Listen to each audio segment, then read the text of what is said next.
வணக்கம் உறவுகளே, இன்றைக்கு பார்த்தீங்கன்னா இன்றைக்கும் ஒரு சமையல் காணொளி ஒன்று தான். இன்றைக்கு நாங்கள் என்ன செய்ய போகிறோம்? இப்போ இன்றைக்கு நாங்கள் புளியானம் தான் வைக்க போகிறோம். என்ன நன்னீர் மீனை வச்சு, திலாப்பியா மீனை வச்சு இன்றைக்கு வந்து புளியானம் வைக்க போகிறோம். புளியானம் எல்லாருக்கும் தெரியும், கூடுதலாக காய்ச்சல் தடிமன் உள்ளாக்கள் வந்து வச்சு குடிப்பினோம், நல்லா இருக்கும். நல்லா இருக்கும். அது என்னன்னு சொல்லி சொன்னால் சில பேருக்கு இந்த காய்ச்சல்னு சொல்லி சொன்னால் சாப்பிட மாட்டேன். இந்த வாய் ஒரு புளிப்பு தன்மை, கசப்பு தன்மை மாதிரி இருக்கும். ஒரு புளிப்பா சாதம் சாப்பிட்டா நல்லா இருக்கிற மாதிரி இருக்கும். அப்போ அவே தான் கூடுதலாக அதை வச்சு சாப்பிட்றது. உண்மையிலுமே அது சத்து சத்து, அதோட வந்து ஆரோக்கியமானது ஒன்று. காய்ச்சல் எல்லாம் பறந்து போகும்னு சொல்லலாம். பாப்பம் பறக்குதாண்டு. நாங்கள் இன்றைக்கு புளியானது வைப்போமே. அப்படியே தொடர்ந்து காணொலியை பாருங்கள். அதுக்கு முதல் வந்து எங்களோட வீடியோ பார்க்குற நிறைய பேர் வந்து சப்ஸ்கிரைப் பண்ணாமல் பார்க்குறீங்க. அப்படியே சப்ஸ்கிரைப் பண்ணி போட்டு தொடர்ந்து காணொலியை பார்ப்போம்.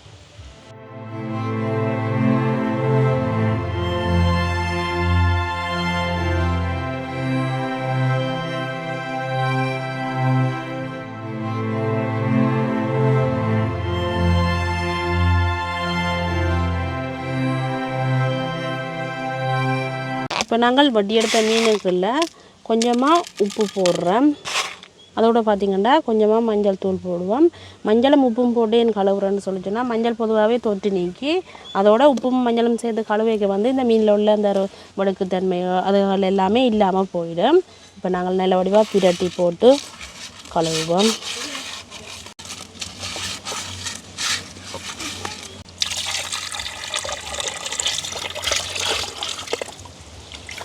இப்போ நல்ல வடிவாக கழுவுவோம்.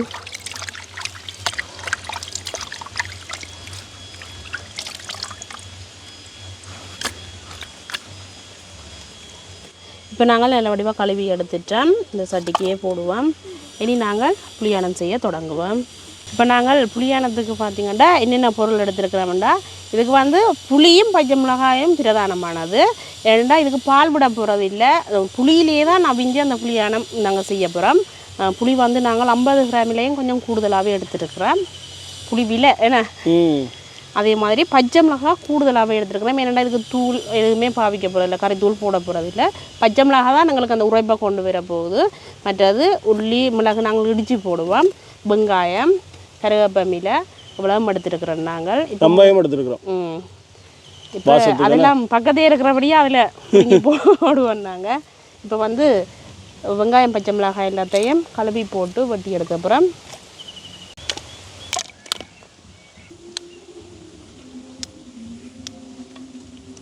இப்போ நாங்கள் நல்ல வடிவாக கழுவி எடுப்போம்.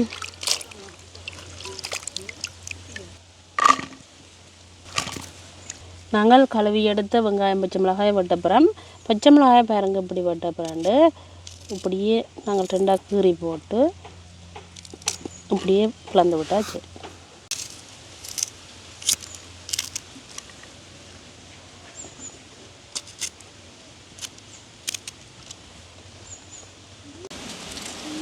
பச்சை மிளகாயெல்லாம் வெட்டி எடுத்துட்டோம். இப்போ பார்த்திங்கன்னா நாங்கள் வெங்காயம் வெட்டுறோம். வெங்காயம் வந்து இது பெரிய வெங்காயம் தான் நாங்கள் எடுத்துருக்குறோம். சின்ன வெங்காயம் இருந்தால் போட்டுக்கொள்ளலாம், பிரச்சனை இல்லை.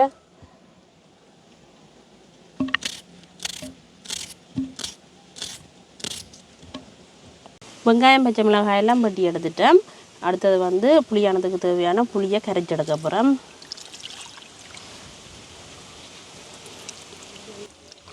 இந்த புளியானதுக்கு வந்து பழப்புளி தான் முக்கியமானது. பழப்புளி தான் விட வேணும். பழப்புளி விட்டால் தான் உண்மையிலுமே அது வந்து ஒரு நல்ல சுவையாக இருக்கும். புளியெல்லாம் பிணைஞ்சு வடிவெடுத்தாச்சு. இப்போ புளியான நாங்கள் கூட்ட போகிறோம். முதல் வந்து தேவையான அளவு உப்பு போடுவோம்.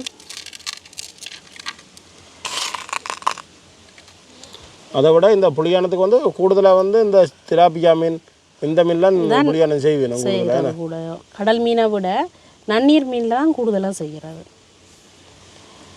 கொஞ்சமாக மஞ்சள் தூள் சேர்த்துக்கொள்ளுவோம். அடுத்தது பார்த்திங்கன்னா பிணைஞ்சு வச்சுருக்கிற புளியை விடுவோம். இந்த புளியில் தான் இந்த மீன் வந்து ஃபுல்லாகவே அவியும்.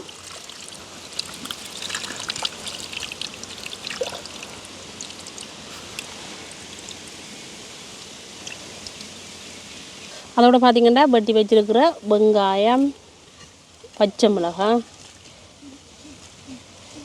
கருவேப்பமிலை இவ்வளவும் போட்டு இனி நாங்கள் அடுப்பு மூடி அவிய விட போகிறோம். பாருங்க இப்படி இருக்குன்னு. உண்மையிலுமே இந்த புளியில் அவிஞ்சு வர சாப்பிட நல்லா தான் இருக்குமே. ஓ ஏன்னா நாள் நாங்கள் புளியானம் செய்து சாப்பிட்டேன். ஓ உங்களோட ஆரம்பத்தில் ஒரு வீடியோ போட்டாங்க நினைக்கிறேன். புளியான வீடியோ. இப்போ வந்து நாங்கள் அடுப்பு மூட்டி அவிய விடுவோம்.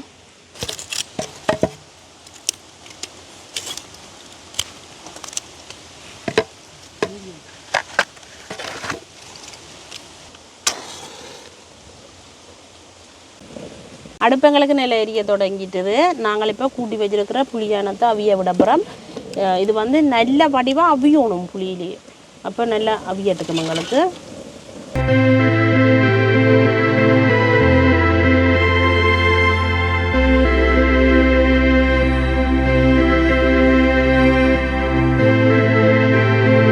நாங்கள் புளியானம் வச்சு ஒரு 10 நிமிஷம் ஆகிட்டுது. இப்போ ஒரு திறந்து பார்ப்போம். அப்படி அந்த புளியில் அப்பிஞ்சு கொண்டிருக்கு பாருங்க மீன் எல்லாம். பச்சை மிளகாய் எல்லாம் அப்படியே நல்லா அவிஞ்சிட்டுது. இங்கே எப்படி இருக்கு பச்சை மிளகாய் எல்லாம் அவிஞ்சு. பச்சை மிளகாய் உரைப்பாக கொடுக்கும் எங்களுக்கு. ஆனால் அடிக்கடி இப்போ நாங்கள் அகப்பையெல்லாம் போட்டு கிண்டக்கூடாது. உடையாது மீன் அந்த புளியில் அப்படி அவியக்க உடையாது. நாங்களும் அடிக்கடி கிண்டக்கூடாது போட்டு இப்படியே கொஞ்சம் இன்னொரு கொஞ்சம் நேரம் இருக்கட்டுக்கும் பத்தட்டுக்கும் எங்களுக்கு கொஞ்சம். ஆக கூடுதலாகவும் பற்றக்கூடாது எங்களுக்கு. இது வந்து ஒரு ஆனம் தானே புளியானம். இது வந்து சில பேர் வந்து விட்டு குடிப்பினம் தெரியுமா, அப்படியே குடிப்பினம். நாங்கள் வந்து இப்போ ஒவ்வொரு தினமும் ஒவ்வொரு முறையில் செய்வினோம். இதுக்கு பச்சை மிளகாய்க்கு பதிலாக செத்தல் மிளகாய் அரைச்சி கூட போடுற பேசில் நாங்கள் வந்து காரத்துக்காக அரைச்சி போடைக்கு வந்து ஒரு தூள் கலரில் வந்துடும். இப்போ நாங்கள் பழமையாக குழம்பு எப்படி வைப்போமோ அந்த கலருக்கு வந்துடும் இப்போ செத்தல் மிளகாய் அரைச்சி வைக்க. ஆனால் இப்படித்தான் இருக்க வேணும் புளியானம். ஏன்னா ஒவ்வொரு இடத்துல ஒவ்வொரு முறையில் வைப்பினா நாங்கள் இப்படித்தான் வைக்கிறது. இன்னும் கொஞ்சம் பத்தட்டுக்கும் மூடி விடுவோம். புளியானம் எங்களுக்கு அமைஞ்சு கொண்டு இருக்குது. அதோட பார்த்திங்கன்னா நாங்கள் புளியானத்துக்கு தேவையான அளவு பார்த்திங்கன்னா மிளகும் உள்ளியும் தான் நடிக்க போகிறோம். இதுக்கு நச்சீரகம் போடணும் மண்டி இல்லை. முதல் நாங்கள் மிளகு இடிப்போம்.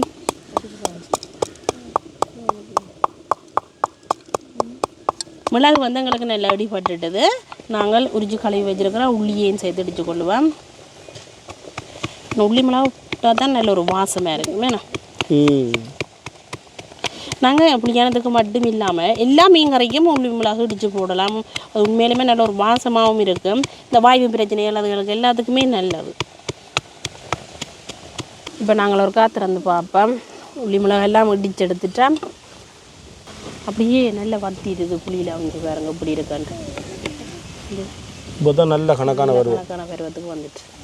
இப்போ வந்து நாங்கள் இடித்து வச்சிருக்கிற உள்ளி மிளகா போடுவோம்.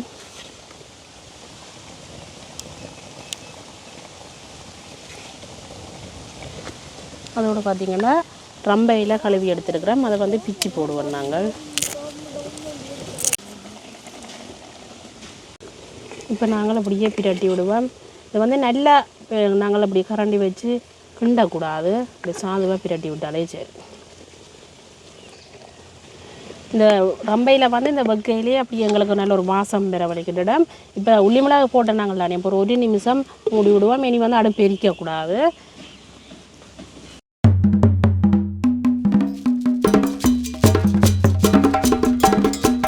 இப்போ நாங்கள் ஒரு திறந்து பார்ப்போம். நல்ல வாசமாக இருக்கு. ஏன்னா ரொம்ப அந்த இதெல்லாம் ஒடிச்சு போட்டோம்னா துறக்க இப்படி இருக்கு. நல்ல வாசமாக இருக்குது பாருங்க இப்படி இருக்காண்டு.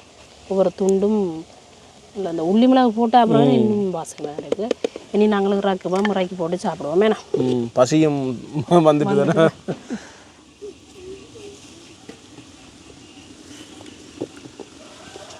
நல்ல புளியானம் உண்டு ரெடி ஆயிடுச்சு.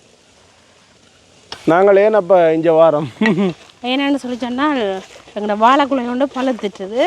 அது வந்து நடுவில் மந்திரவில் வவால் வந்து இந்த நிறத்தோடனேயே வந்து சாப்பிட வேண்டியது. அப்போ நாங்கள் இன்றைக்கு அதை வெட்டி வச்சுட்டு சோறம் எடுத்து கொண்டு வந்து சாப்பிட போகிறோம். இங்கெல்லாம் தேசி பழங்கள் எல்லாம் பழுத்து அப்படி கிடக்கண்டு. ஆனால் தேசி காயல் சில இடங்களில் விலையும் கூட இங்கே பாருங்க பிடிக்குது. இன்றைக்கு இப்போ ஒரு கொஞ்சம் நாங்கள் வைக்க ஒரு 1 கிலோ பழம் அளவில் பிடிங்க கொடுத்துனாங்களே. என்ன எல்லாம் பழத்தை ஒடியே கிடக்குது. நிறையவே பழத்து கிடக்குது. அதோட பிஞ்சும் பிடிக்குது.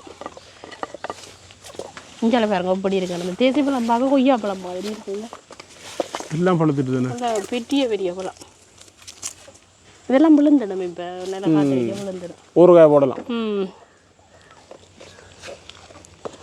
இப்போ நாங்கள் வாழக்கூடிய வட்டி எடுப்போம் எல்லாம் நிறைய பாருங்க எல்லாம் பவ்வால் புள்ள அடிச்சிட்டேன். நிறைய வாழை நிற்கிது இதுலையே. ஓ நாம் அதே மாதிரி வெட்டுறாங்க. ஒரு வட்டில் வெட்டலாம் பிரச்சனை இல்லை. எங்களை விழா போகுது நீங்கள் வெட்டுற வெட்டு ஃபுல்லாக வெட்டிட்டீங்க. இப்போ வாழை வரத பாருங்க ஃபுல்லாக வெட்டியாச்சா? அப்படி இறக்கி எடுத்தேன். இங்கால வைக்கும் இங்கால எடுக்கும் மரம் போடுங்க. இப்போ அடுத்த ஆட்டும் பட்டி இறக்க கும்பிடுங்க. இல்லை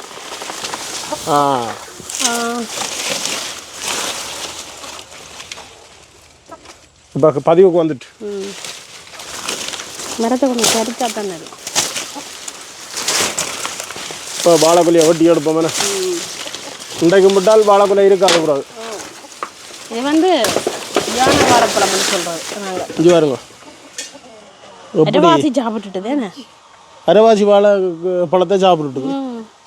இது யானை வாழைப்பழம் பச்சையாக தான் இருக்குமே. இங்கே இது நல்ல பழம் பாருங்க. இங்கே எப்படி கையில் வந்தது. இதெல்லாம் நல்ல பழம். நல்ல பழம் தான். அப்படி பழம் நல்ல வாழைப்பழம். கையில் பால் ஊற்றப்படுது பயங்கரமாக. இங்கே பாலை பாருங்க கூட பால் வருதுண்டு.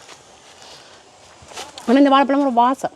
அப்படியே இயற்கை முறையிலேயே பழுத்த பழம் கொண்டே பழக்க வச்சுட்டு சாப்பிடுவோம். மிச்சத்தையும் நாங்கள் இன்னொரு வாழைப்பழமும் வெட்டி வச்சுருக்காங்க. ஏன்னா ஓ இங்கே பாருங்க இதுலேயே கொண்டு வெட்டி வச்சுருக்கு. இது வேறு இனம், இது வேறு இனம். இது நாங்கள் சீனி கதலின்னு சொல்லுவோம். இது சீனி கதலி என்று சொல்லுவோம். இது யானை வாழைப்பழம்னு சொல்லுவோம். இப்படியே கொஞ்சம் நம்ம வெயிலில் வாடட்டும். இதில் ஒரு வாழைக்குள்ளே பார்த்தீங்களா என்றால் காற்றுக்கு வாழை மரம் சாஞ்சிட்டுது. கட்டாக கொடுத்து நிமித்தி விட்டுருக்குறோம். இப்போ நாங்கள் சாப்பிட்டு பார்க்க போகிறோம். பச்சரிசி சோறு சமைச்சிருக்கு. அதோட வாழைப்பொத்தி மரம் செய்த நாங்கள் பருப்பும் பசலிக்கீரையும் வெள்ளைக்கறி வச்சுருக்கு. அது மாதிரி மீன் பொரியல். அடுத்தது புளியானம். துறக்கிக்கம் வாசம் வருது. புளியானதுக்கு ஏற்ற மாதிரி ஒரு அகப்பா உணர்ந்துருக்குறீங்க.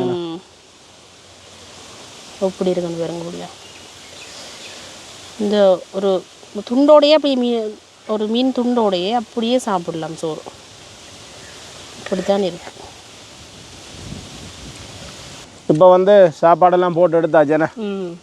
நாங்கள் சாப்பிடுவோம். சாப்பிட்டு பார்ப்போம். என் தம்பி ஆரம்பிச்சிட்டேன். ஓ என்னய்யா நல்லா இருக்குதா? நீங்கள் முள்ளெல்லாம் எடுத்து சாப்பிட பழகிட்டீங்களேண்ணா. அதோட நாங்கள் சொதியும் வச்சிருக்கிறோம்.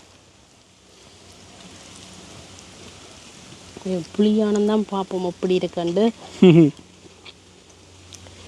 இந்த தசை துண்டெல்லாம் பாருங்க எப்படி இருக்குன்னு.